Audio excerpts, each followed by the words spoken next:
Once a C-section, always a C-section.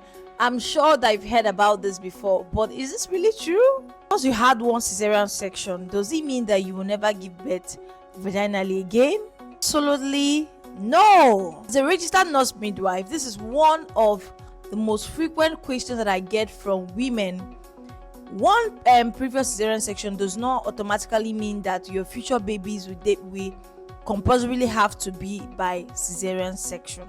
For many women, VBAC, that is vaginal birth after caesarean, is actually a very safe and an evidence-based option. In fact, research actually shows that about 60 to 80% of women who plan VBAC actually have a successful vaginal birth. Are you surprised? Yes, 60 to 80%. Here is actually the most encouraging thing, or rather the most interesting thing here, is that if you've had a vaginal birth before or after a cesarean section, your chances for successful vaginal delivery, that's a VBAC, actually increases to about 90%. But here is what you need to know: VBAC is not for everyone. It is in your very best interest to allow your maternity team to assess you in order to know the safest birth plan for you.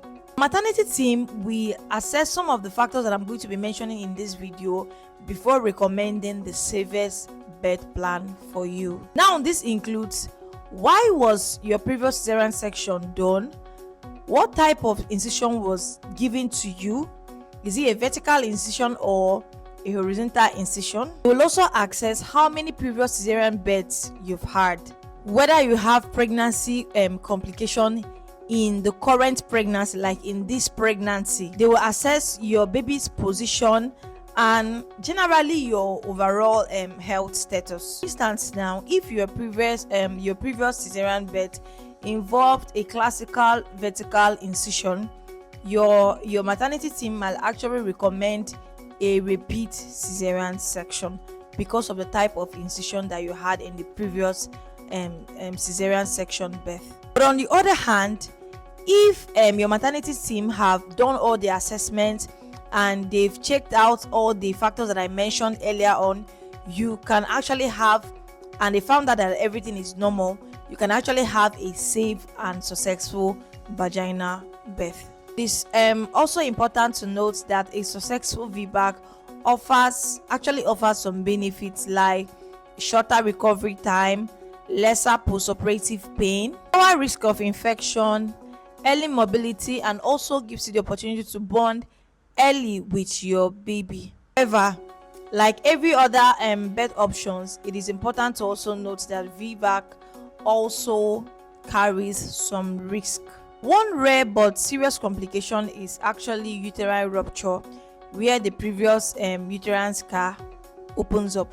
Thankfully, this is uncommon, but it also points to the reason why a planned VBAC should be done in a maternity setting where the mother and the baby can be monitored and assessed properly. Now, one important message I would love for you to leave with at the end of this video is this: that as a woman, your birth option should actually be based on your informed choice, your individual circumstances, and a shared decision making between your midwife and your obstetric team. Every pregnancy is unique, so if you're pregnant and you've had a previous cesarean section and you're wondering what could my birth options be, it is important that you start that conversation with your healthcare provider early enough. Remember, one previous cesarean birth does not automatically mean that all your future births are going to be cesarean section. Your favorite nurse at RealNurseChi, bringing you evidence-based health tips. Okay, so do well to follow, like, share, and comment if this piece was helpful. Do have a lovely night rest. Bye.